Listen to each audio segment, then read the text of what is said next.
ध्यान देऊन ऐका बरं. मी सावित्री, खंडोबा नेवसे पाटलाची पोर. माझा बाप पाटील होता, पाटील. माझ्या बापाच्या नावाचा लई दबदबा होता संध्या गावामध्ये. माझा बाप माझा लई लाड करायचा. बापाच्या पुढे कोणताही प्रकरण आलं ना, समजी गावची लोक यायची, माझा बाप असा हाताळायचा बघा. आता पुण्या संध्याची बायको जरी मांडायला नाही आली ना, तरी मी बापाकडे यायची. आता इथं बसल्यापैकी कोणी संध्या नाही ना, नाही तर मॅडमला येऊन विचारतात की सध्या आमचं प्रकरण ह्यासनी कसं कळलं या, आहे का नाही. आता संध्याची बायको मांडायला नाही आली की माझा बाप कोणत्या तरी माणसाने जाऊन त्या संध्याला घेऊन यायला लावायचा. आलं का नाही की माझा आबा म्हणायचं, काय रे संध्या, बायकोसनी नांदत नाहीच म्हणजे चल मान बायकोला घरला घेऊन जा. तिथं कोपऱ्यात बसलेला संध्या म्हणायचा, मी कुठं काय म्हणलं जी, मी तर काय बी नाही म्हणलं, आणि गुमान आपल्या बायकोला घरला घेऊन जायचं. बरं हे समजा लहानपणापासून या डोळ्यानं पाहायची. तेव्हा त्या बापाचा मला लई हे वाटायचं. मला वाटायचं आपण बी मोठं व्हावं, काहीतरी मोठं झालं की असंच काहीतरी करावं. मी बापासारखीच असं काम करावं, बापाचे नाव मोठं करावं. मग बाप मला लई लाड करायचा. मी मायने तशीच मला लई लाड करायची. बरं तिथं काय करायची, आमच्या वेळेला जात्यावर दळण दळायचं बघा. असं जात्यावर दळण दळायला बसली का नाही का कमी गायची. जात्यावर दळण दळत असताना म्हणायची, कुण्या गावाच्या चाव्याचा दरवाजा, जुना गाव नवराजा, लेक लाडकी सावित्री, धरी बापाच्या धोतराला, धरी बापाच्या धोतराला, लेक शोभे हिचा तुराला. जशी माय लाड करायची ना, तशी समधी गावची लोक बी मला म्हणायची, ती सावित्री तुमची लईच हुशार आहे बघ. मग माय मला काय करायची, बाजाराला घेऊन जायची. त्या टायमाला, आता तुमच्या टायमाला तुम्ही जात नसा, आमच्या टायमाला आम्ही जायचं आमच्या मायसंग बाजाराला. अशी का गेली की मग माय मला आधी म्हणायची, काय ग सावित्री, तुला काय आवडते खायला. मला त्या टायमाला जिलबी लय आवडायची. तुम्हाला आवडत असेल म्हणतं जिलेबी बाई, समजायला जिलेबी आवडायची, मला बी तशीच लय आवडायची. गेली मी माय संग अशी, मायला म्हणलं आई आई मला जिलेबी लय आवडती. आई माझी घेतली जिलेबी, मला दिली, जिलेबीचा पुढा हातामध्ये दिला. मी अशी जिलेबी रस्त्यानं खात मायच्या मागणं मागणं मागणं चालली की तेवढ्यामध्ये आला की एक असा माणूस, गोरा पांढरा पांढरा डोळा, त्याची धार झिपवार. मी पुढे येऊन असं उभा राहिला, मला म्हणतोय, हे बेबी रस्त्यानं असं काळजी खायचं नाही. मी म्हणलं हे काय म्हणत असं, बरं मला काय बी कळलं नाही. मी अशी विचार केला, म्हणलं किंवा माझ्याकडे पाहून त्या जिलबीच्या पुढ्याकडे पाहून असं असं करतोय, म्हणजे जिलबी खाऊ नको म्हणते. मी असा जिलबीचा पुडा घेतला, नेऊन फेकला की जाऊन अशी त्याच्या पुढे छान राणी उभी राहिली. मला पाहून म्हणतोय, कसा हे पोर हे गुणाची आहे, मोठे होऊन काही ना काहीतरी होईल. ह्या म्हणलं माय बी म्हणते याला हुशार, ना बाप बी म्हणते याला हुशार, आता हे गोरा साहेब बी म्हणते याला हुशार. जर मला वाटायला लागलं मी खरंच लय हुशार आहे का नाही. अवधी समागी दिस जात होते. आता मी 9 वर्षाची झाली होते. किती वर्षाची? 9 वर्षाची झाली होती. मी अशी दिसायला देखणी होती बघा. टपोर टपोर डोळ्या, लांब सडक केस, लांब सडक नाक, अशी देखणी होती दिसायला की कुणी बी माझ्या प्रेमात पडावं रूपाच्या, आहे का नाही. जशी का मी मोठी व्हायला लागली, मी मायला लावलं ना बापाच्या मागे टुमान, कसं लागला असं कधी लावलं तुम्हाला माहित ना. आमच्या वेळेला होतं 9 वर्षाचं झालं का नाही का लग्न करून द्यायचे. मी माझ्या बापासनी म्हणायला लागली,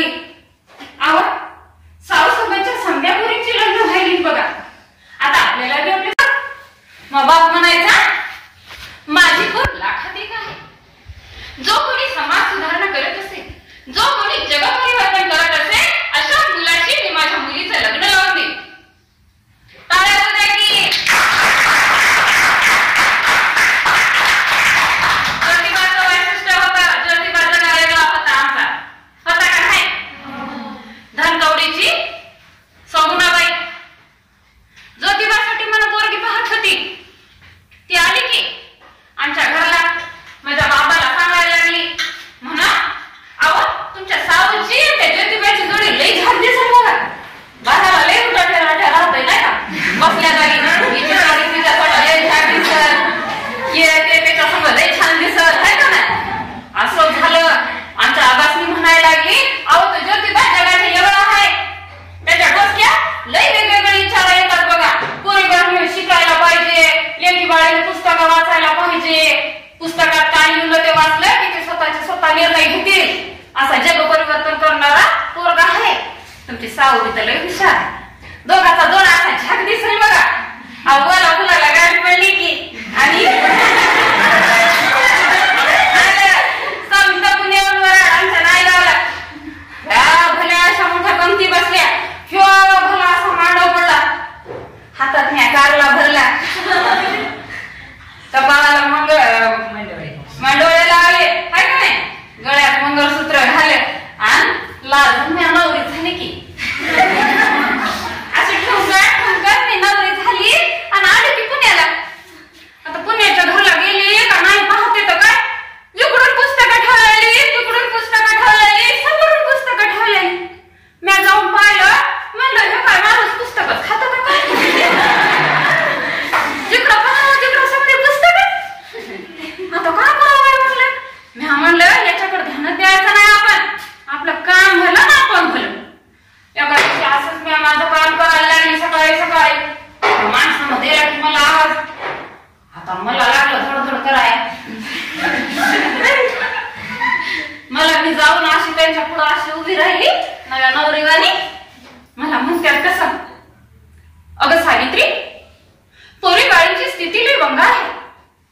पोरीबाळींनी शिकलं पाहिजे, त्यांनी शाळेत गेलं पाहिजे. जोपर्यंत ह्या शाळेत जाणार नाहीत, शिकणार नाहीत, पुस्तकात काय लिहिलं हे वाचणार नाहीत तोपर्यंत त्यांचा ते निर्णय स्वतः घेणार नाही. मी एक पुरुष आहे सावित्री, मी स्त्रियांपर्यंत पोहोचू शकत नाही. तेव्हा तू स्वतः आधी शिक्षण घे आणि या पोरीबाळींना शिकव. म्हणलं हे माणूस काय म्हणत असेल शिक्षण काय आपल्याला जमणार नाही बघा. तुम्हाला मी सांगते मी हातात 4-5 भाकरी टाकायच्या म्हणजे धप्पा टाकून देईल दन धुवून गाळून घाली. पण हे शिक्षणाचं मला काय सांगू नका, मला काय जमणार नाही. ते मला म्हणलं सावित्री तू प्रयत्न तर कर. मी म्हणलं धनी मी तुम्हाला सांगते मला काय म्हणायचं नाही बघा. मी चालली मी कामाला गेली मी अशी मी कामाला लागली पण ते नवरा ऐकच नाही ऐकत नसेल आपलंच खरं करत. दुसऱ्या दिवशी आम्ही शेतावर गेलो. शेतावर आमच्या संघ फातिमा शेख होती, सगुणाबाई होती. आम्ही समदे असे गेलो शेतावर. अशी पेरणीची कामं सुरू होती. पुण्यात या माणसाने मला आवाज दिला सावित्री इकडे ये. आता तर त्याच्या हातात काठी होती. आता म्हणलं काळीज असं लटलट करायला नवरे जणू मारतात ना बायकाच. काल मी ह्याचं ऐकलं नाही आता मारताय ना काय खरं नाही. गेलो जाऊन अशी गपचूप उभं राहिलो. ते म्हणले सावित्री ही माझ्या हातामध्ये काठी आहे, ही माझी लेखणी आहे, ही धरणी माता आपली पाठी आहे. त्यांनी इकडून काठी फिरवली तिकडून काठी फिरवली काहीतरी काढलं आणि मला म्हणले सावित्री ही काठी हातात घे आणि काढ. असं घाबरत म्हणलं काळीच ते इकडे लटलट करायले पण आता नाही बोललं तर मारताय का काय भीती. मी म्हणलं धनी तुम्हाला कालच सांगितलं ना मला काहीच जमत नाही काहून मला पुन्हा म्हणायले. सावित्री अगं तू शिक तर खरं. अगं आता आपली जशी पेरणीची कामं सुरू होती की नाही, जर या एका दाण्यानं स्वतःला जमिनीत गाडून घेतलं नाही तर उद्या मोठ्या कणसाची निर्मिती होणार नाही. आज आपण स्वतः दोघांनी जर गाडून घेतलं नाही तर उद्या अख्ख्या समाजाची निर्मिती होणार नाही.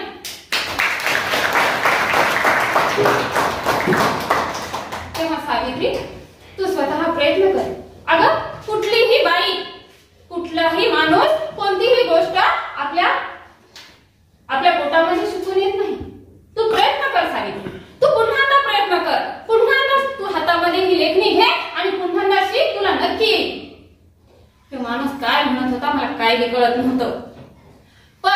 पोरी बाळींच्या शिक्षणासाठी त्याचा जीव तुटत होता हे माझ्या ध्यानात आले. पोरी बाळीसाठी त्यांना काहीतरी करायचं होतं ही तळमळ माझ्या ध्यानात आली आणि मी ठरवलं, धनी मी तुम्ही काय करायला हे मला ठाव नाही, पण तुमच्या संग मी नक्की उभं राहणार. पाहिला पण भिडे एवढ्या पाहिला नाही कोण. समध्याजण येतात, गणपती पुढे नमतात. आमच्याकडे काय कोणी बी बघण्यात झालंय. जिथून आपल्या अस्तित्वाला सुरुवात झाली तो इतिहास जागा ठेवा. तुम्ही कलेक्टर व्हाल, तुम्ही इंजिनियर व्हाल, तुम्ही डॉक्टर व्हाल, पण जिथून तुमच्या अस्तित्वाला सुरुवात झाली तो इतिहास बी तुम्ही ध्यानात ठेवा. वळून जाऊन तुम्ही स्वतः ते भिडेवाडा पहा आणि काय कष्ट घेतलेत ना ते पहा तुम्ही. आम्ही अशी शाळा सुरू केली. पोरींची पहिली शाळा काढली. संध्याच्या घरी गेलो, पोरी बाळींना शाळेत घाला म्हणलं. कुणी बी पोरी बाळींना शाळेत घालायला तयार नव्हतं. त्यावेळेला आपल्या समाजाच्या ठेकेदाराने असा ठेका घेऊन ठेवलेला होता. समजीजण म्हणलेली होती, पोरी बाळींना ज्यांनी शाळेत पाठवलं त्याला आम्ही जिद्द सोडणार नाही, जिवंत मारून टाकू. सगळ्यांच्या मनामध्ये भीती. सरसलामत तो पगडी 50. सगळ्यांशी वाटायला लागलं कोणी बी पोरी बाळींना शाळेत पाठवणार. तरी बी म्हणता 5 पोरी आल्या आमच्या वर्गात. आला आमचं धनी. मला म्हणलं, सावित्री एक जरी पोरगी आली ना तरी शिकवायचं, पण आज वर्गात 5 पोरी आल्या, लय झाक झालं. मी अशी गेली, पोरी अशा बसल्या खाली फळ्यावर अशी काढायला लागली. जशी का मग आम्ही काढायला गेली, मागे येऊन बघतो तो पोरी हो गटातल्या बाहेर गटातले पैसे घ्याव सर गपचूप. गटातले पैसे घेते की सर सही द्या म्हणले की बाया हो. मी शिकायला गेली, पोरी गायब. पुन्हा धरून पुन्हा संध्यासनी आणायला लागली, पुन्हा शिकवायला लागली. असं करता करता 5 पोरी वर्गामध्ये आल्या. तुम्हाला शिक्षण घेणं काही सोपं नव्हतं बाई. त्या टायमाला तुम्हाला एक शिक्षणातला लय मोठा इतिहास सांगतो बघा. 5 पोरीमध्ये एक पोरगी माझी छकुली नावाची, भाऊली नावाची होती. पोर लहान ती, रोज वर्गामध्ये यायची, बसायची. एक दिवस काय झालं, बाहेर असे 2 भटिंगड उभे राहिले वर्गाच्या. कुणासनी बी ठाव नाही. पोरी अशा वर्गातून शाळा सुटली का बाहेर पडल्या. त्या भाऊलीच्या हाताला धरलं त्या भटिंगडानं आणि जवळ घेतलं. त्याच्या हातामध्ये लाडू होता. तो लाडू घेतला. लाडवामध्ये काचकोरं त्यांनी भरून ठेवलेली. लेकराला वाटलं तो लाडू आहे, घेतला आणि खाल्ला. जसा का त्या माझ्या भाऊलीनं लाडू हातामध्ये घेतला, खाल्ला, रक्ताच्या उलट्या झाल्या माझ्या लेकराला. उलट्या झाल्या आणि जागेवर गतप्राण झाली. ह्यो इतिहास आहे. तुम्हाला ठाव नसल, पण आज रानाचं शिकलीचं काय चाललं हे समजा तुम्हाला ठाव आहे. सारखी मोठी चुकी करत आहो का? मग ही सगळी लोक माझ्या अंगावर चिखल फेकतात, दगड फेकतात, शेण फेकतात, खरकट पाणी फेकतात. अंगाचा लई गदळ वास येतो. काय करू मी? तेव्हा मला धनी म्हणलं, सावित्री आता खचून चालायचं नाही. हीच तर तुझी खरी परीक्षेची वेळ आहे. सावित्री घेतलेलं व्रत आपण पूर्ण करायचं. शिक्षणाचा हा घेतलेला वसा असा अर्धवट सोडायचा नाही. आपण काय करतो? सगळ्यांना वाटतंय समाज सुधारणा करावा, वाटतंय का नाही? पण ह्यो मला काय बोलला, ती मला काय बोलली असं म्हणलं की आपण जागेवरच सोडतो.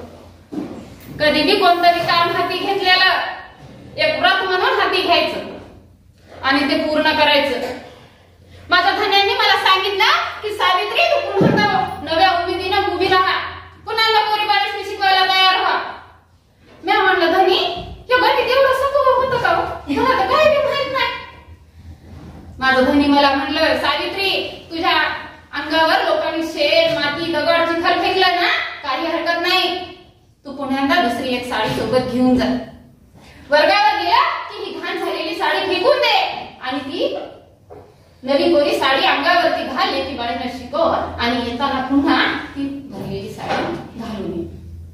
मी म्हणलं धनी ठरलं. आता काय बी हो, कोणी काय बी म्हणा, मी कोणाकडे बी ध्यान देणार नाही. माझा हा शिक्षणाचा वसा घेतलेला मी पूर्ण करीन. मी आता अंगावरची साडी आणि दुसरी एक कोरी साडी हातामध्ये घेऊन जात गेलो पिशवीमध्ये आणि भरलेली साडी तिथे काढून दुसरी साडी घालून पोरीबाळींना शिकू लागलो. पुन्हा घरी येऊ लागलो. आमचं हे रोजचं काम चाललं होतं बघा. पण तरी बी त्या लोकांनी देखवत नव्हतं. एक दिवस काय झालं, मी अशी शाळेला निघली काय की आला की एक भटी कडू उभा समोर राहिला. मी रस्त्यात येऊन फार धिपाड शेंडी येऊन उभा राहिला. मला म्हणतोय कसा, अगं हे सावित्री, तुझं हे शिक्षणाचं खूळ तुझा बंद नाही केलं ना तर तुझी आबरू साबू ठेवणार नाही. हा मी आबरू साबू ठेवणार नाही. आबरू काय त्या बापाची इस्टेट आहे का बाई? समधी लोक अशी रस्त्यानं जाणारे उभं राहून पाहायला लागले. म्हणले ही बाई आहे का भाईचा? एवढ्या मोठ्या बाप्याशी मारती आपण. समधी लोक पाहायला लागली माझ्याकडे. आता मी झाली होती वाघीण. अशी रस्त्यानं जायची, कुणाची टाप नाही बघा मला अडवायची, कुणाची हिंमत झाली नाही मी अंगावर शेण माती फेकायची. अशी मी रोज जायची, रोज यायची. अशी लोक अशी खिडकीतून पाहायची. खाली मी वाघिणी सारखी जायची यायची. लय बराबर ठेवा असतो मॅडम. कोणती तीन कुठं मारायची. हे काय केलं आता, मी ऐकत नाही म्हणलं, मनोरा बी ऐकत नाही. गेले की मी सासऱ्याकडे. आता सासऱ्याकडे गेलं. सासऱ्याला जाऊन म्हणतात कसं, गोविंदराव, अहो गोविंदराव, तुमच्या मुलाने आणि सुनेने उच्छाद मांडला हो, उच्छाद. तुमचं हे शिक्षणाचं खूळ जर बंद नाही केलं तुम्ही तर आम्ही तुम्हाला वाळीत टाकू. हा वाळीत. आता हे मन स्थिर नसलं की असे हात पाहिलंच नाही. त्यांचं बी मन स्थिर नव्हतं बघा. पण आता सासऱ्याला सांगितलं, म्हणलं सासरा टाकलं सगळ्याचीच टाकतात. तुम्हाला अनुभव नाही पाहत असताय का घरामध्ये आजोबा कोणी काय म्हणलं की काय का नाही. सासरा असा टाकला न्या मोठा आवाज दिला, ज्योती इकडे ये बाहेर. ज्योतिबा आलो की येऊन असं उभं राहिलं. काय रे ज्योती, तुझं हे शिक्षणाचं फुल तू बंद का करत नाहीस? आम्हाला चार घास सुखाने खाऊ देतोस का नाही? तुझं हे शिक्षणाचं काय फुल असेल ना तर हे सगळं घराच्या बाहेर, ही सगळे खरं घराच्या बाहेर करायची. नवऱ्यानं बोलणं ऐकलं की निघले की तरा तरा तरा तरा. मी म्हणलं धनी, अरे धनी कुठे निघले तरा तरा? मला येतं का नाही? म्हणलं मी गेलो. मी म्हणलं धनी, तुम्ही तर मला म्हणलासा की आपण शिक्षणाचं व्रत घेतलंय, शिक्षणाचा वसा घेतलाय, पूर्ण करायचा आहे. आणि आता तर तुम्हीच इथे पळाली. असं कसं? ते मला म्हणलं, सावित्री अगं तुझा निर्णय तू घ्यायचा. इथे राहून सासू सासऱ्यांची सेवा करायची की माझ्यासोबत येऊन मुलींचं शिक्षण. या माणसानं पाडलं की मला धर्म संकटात. आता सासू सासऱ्याची सेवा नाही केली की लोक म्हणतात हाय का नाही. मग करायचं काय? मी म्हणलं धनी तुम्ही म्हणतायसा खरं, पण सांगू का तुम्हाला, सासू सासऱ्याची सेवा नाही केली तर लोक ओरडतात की लई तोंडगी, हात पाय मोडल्यात काहीची म्हणतात का नाही बाहेर. पण ह्यासारखी जर एखादी बाई पुढे निघल तर शिक्षणासाठी एकही समाजात तशी बाई भेटणार नाही तुम्हाला. पोरीबाळींना शिक्षण द्यावं, पोरीबाळींना शिक्षण मिळावं म्हणून मी बाहेर पडली त्यांच्यासमोर. अशी अनवाणी पायांनी आम्ही दोघाही नवरा बायको अंगावरच्या कपड्यांशी बाहेर पडलो. जशी का आम्ही बाहेर पडलो, आम्हाला न घर न दार होतं. समधी भाऊ बनकी आमच्याकडे पाहू लागली.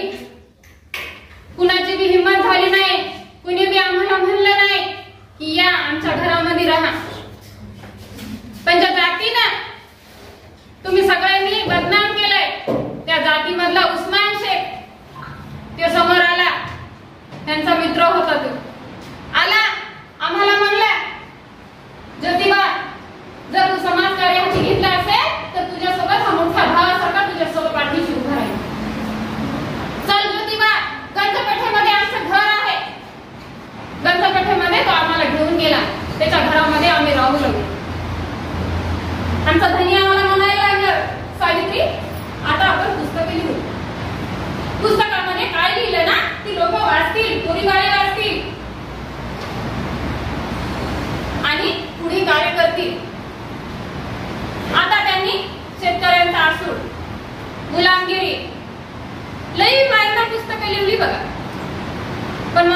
झालं, एका दिवशी बसलं आणि मला म्हणायला लागलं, सावित्री आपण पुस्तकं लिहून झाली, आपण भाषणं देऊन झाली, तरी या लोकांमध्ये काही बी परिवर्तन घडत नाही, मग करायचं काय? आम्ही विचार करू लागलो की नेमकी कोणती कृती करायची. दोघं बी नवरा बायको असा विचार करू लागलो. तेवढ्यामधून आमच्या गावात एक आवाज आला, पाणी